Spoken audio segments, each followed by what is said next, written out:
आज जब देश आज़ादी के अमृत काल में डूब चुका है और अपने सपनों को साकार करने में जुट चुका है, ऐसे क्षणों में डॉक्टर सर्वपल्ली राधाकृष्णन जी की शिक्षा नीति और प्रयास भी कहीं ना कहीं प्रेरित करती है।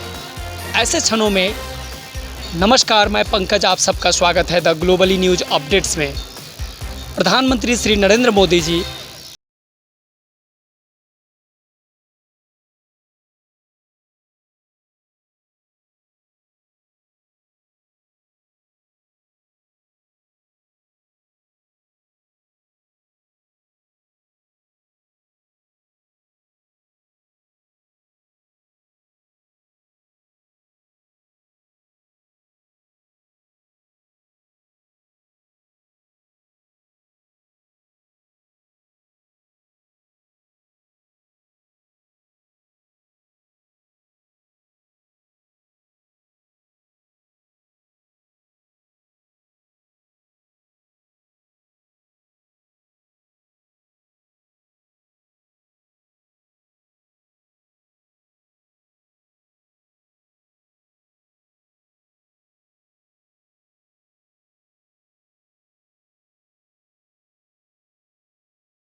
बच्चा पढ़ने में लिखने में पूरा, अरे करो बेटे हो जाएगा, अरे देखो बेटी करो, देखो देखो उसने किया तुम भी करो हो जाएगा। यानी आप देखिए उसको पता भी नहीं है, लेकिन टीचर के गुणों में होता है। वो हर बार पॉजिटिव ही बोलेगा, वो कभी किसी को नेगेटिव कमेंट करके निराश कर देना, हताश कर देना उसके नेचर में नहीं है। और एक टीचर की भूमिका ही है जो व्यक्ति को रोशनी दिखाने की काम को करती है।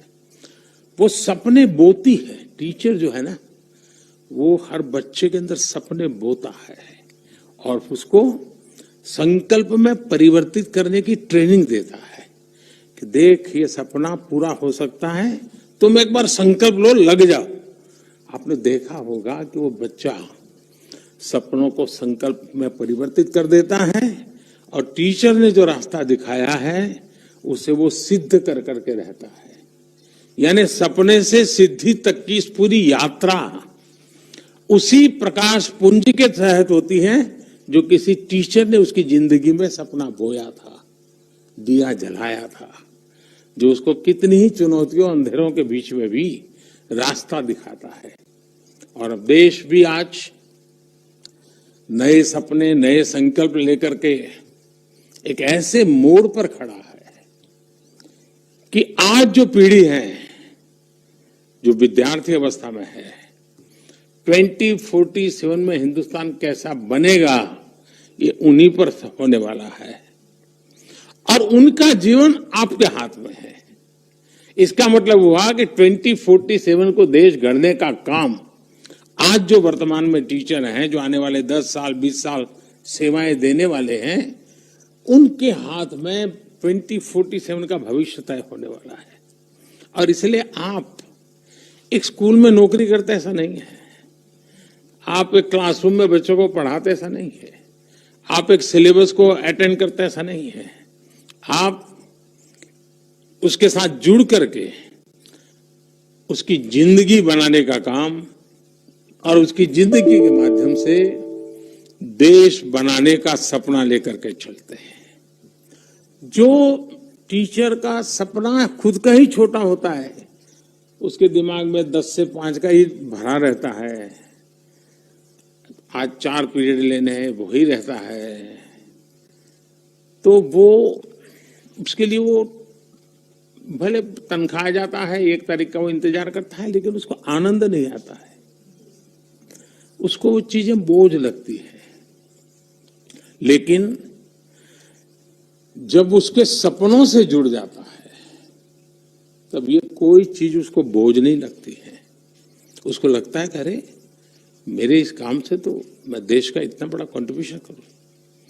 अगर मैं खेल के मैदान में एक खिलाड़ी तैयार करूं और मैं सपना संजोऊं कि कभी न कभी मैं उसको दुनिया में कहीं न कहीं तिरंगा झंडे के सामने खड़ा हुआ देखना चाहता हूं, आप कल्पना कर सकते हैं आपको उस काम का आनंद कितना आएगा, आपको रात रात जागने का कितना आनंद आएगा। और इसलिए टीचर के मन में सिर्फ वो क्लासरूम, वो अपना पीरियड 4 लेने हैं 5 लेने, वो आज आया नहीं तो उसके बदले में भी मुझे जाना पड़ रहा है, ये सारे बोझ से मुक्त होकर के, मैं आपकी कठिनाइयां जानता हूं इसलिए बोल रहा हूं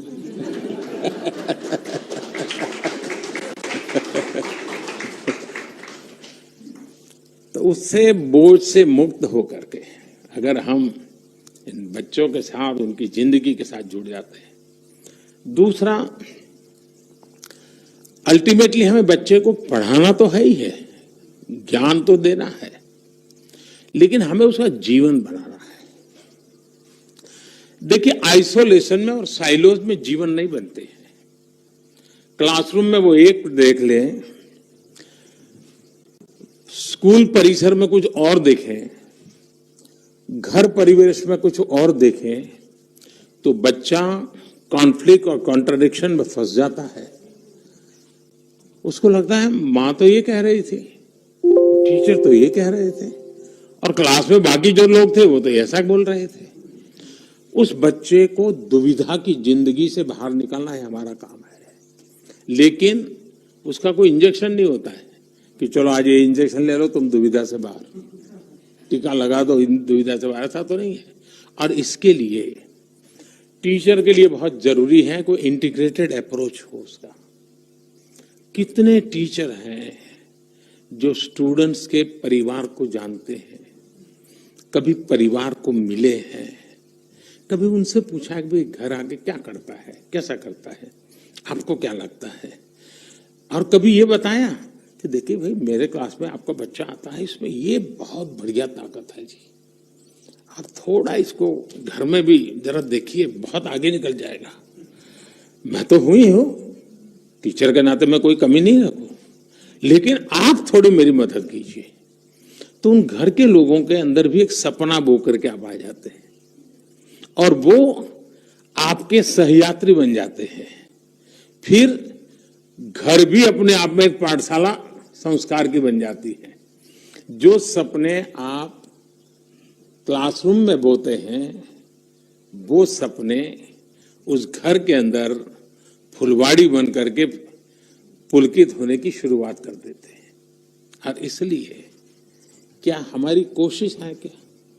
और आपने देखा होगा एक आध स्टूडेंट आपको बड़ा ही परेशान करने वाला दिखता है, ऐसा ही है, समय खराब कर देता है, क्लास में आते ही पहली नजर वहीं जाती है, तो आधा दिमाग वहीं खराब हो जाता है टीचर। मैं आपके भीतर से बोल रहा हूं।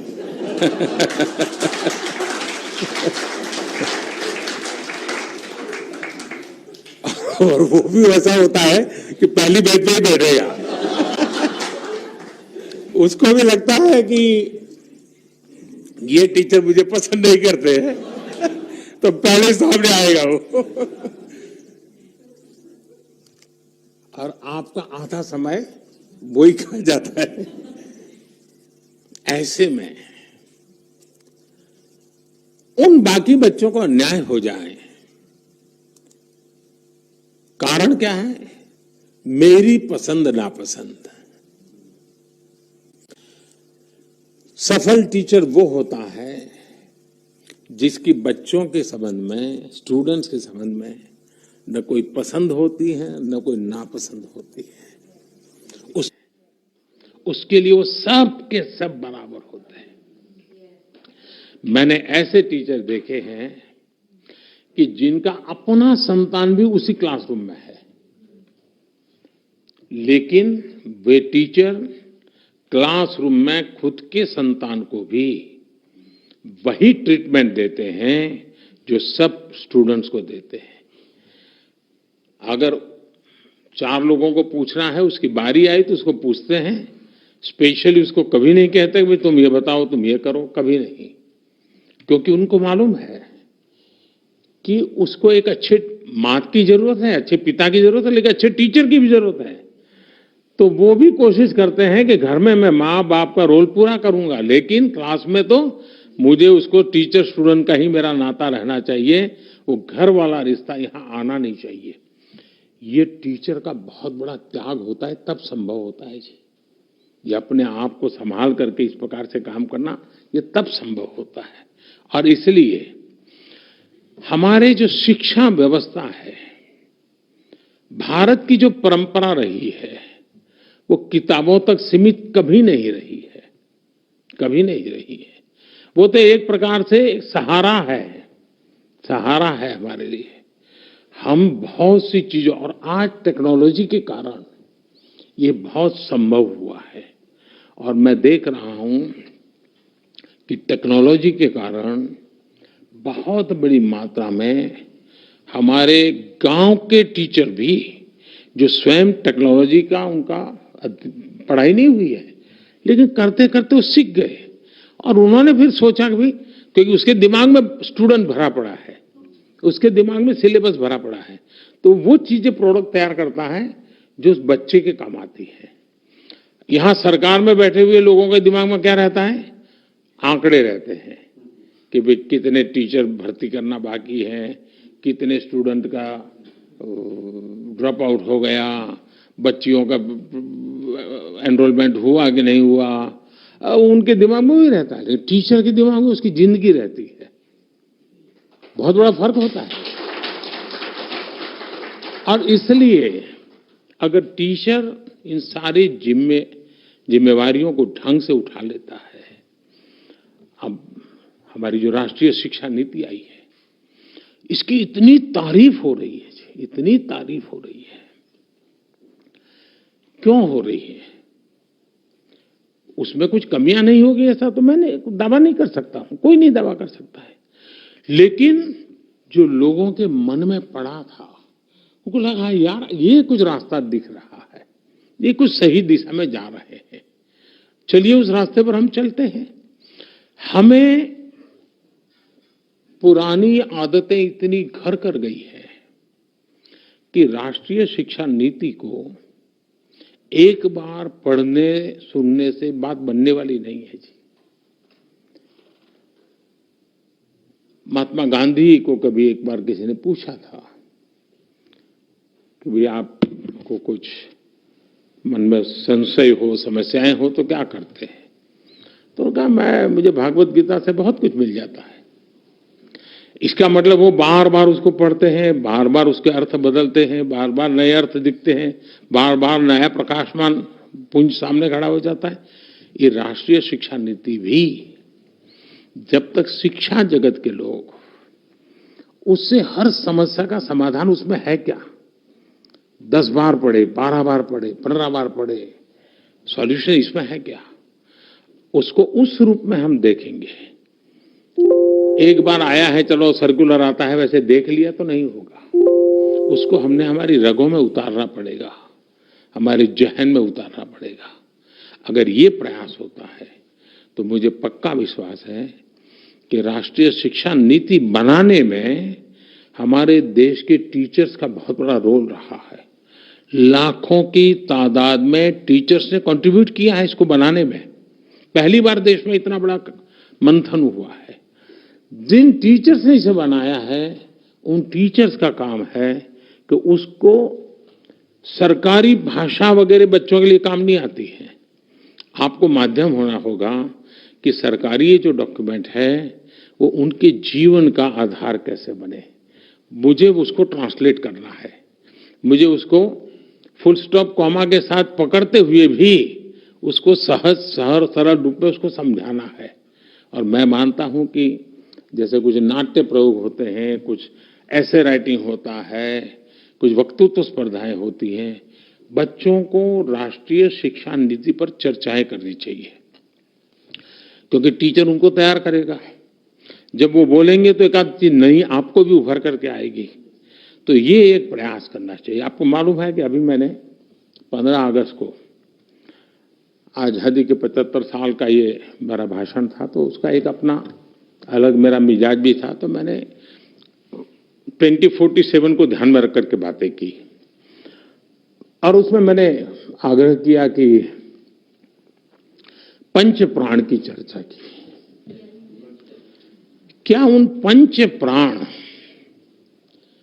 हमारे क्लासरूम में इसकी चर्चा हो सकती है क्या? असेंबली जब होती है, चलिए भाई आज फलाना विद्यार्थी और फलाना टीचर पहले प्राण पर बोलेंगे, मंगल को दूसरे प्राण पर, बुधवार को तीसरे प्राण पर, शुक्रवार को 5वें प्राण पर, फिर अगले सप्ताह फिर पहले प्राण पर ये टीचर यानी साल भर।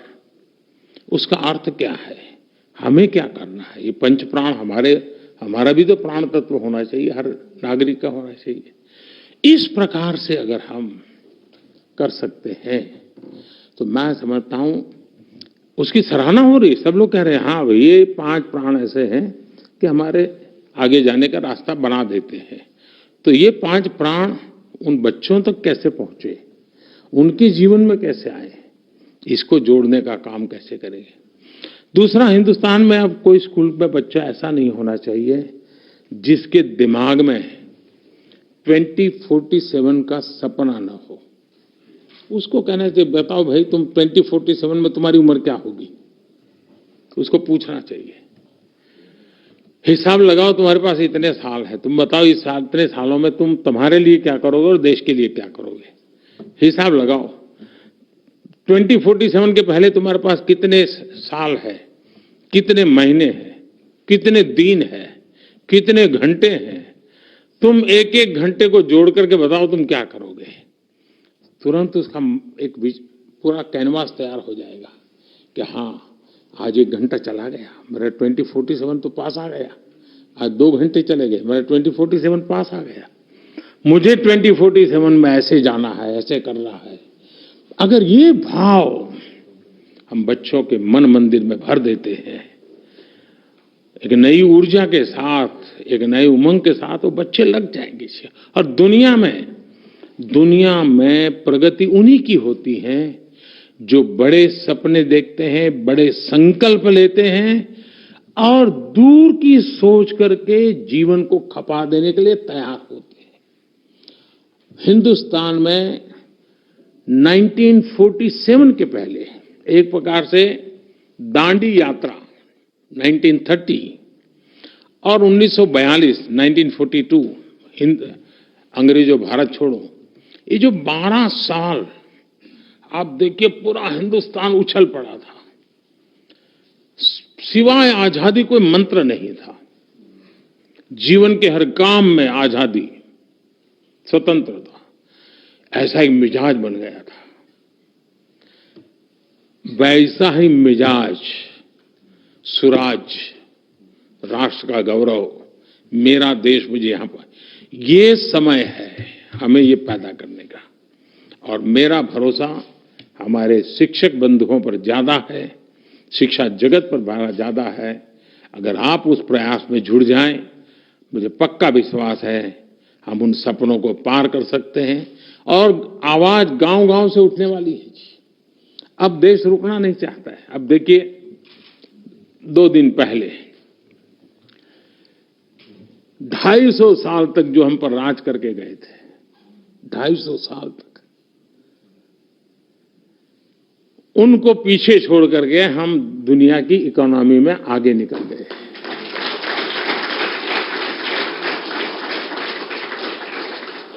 छह नंबर से 5 नंबर पर आने का जो आनंद होता है, उससे ज्यादा आनंद इसमें हुआ। क्यों? 6 से 5 होते तो होता थोड़ा आनंद, लेकिन ये 5 स्पेशल है क्योंकि हमने उनको पीछे छोड़ा है।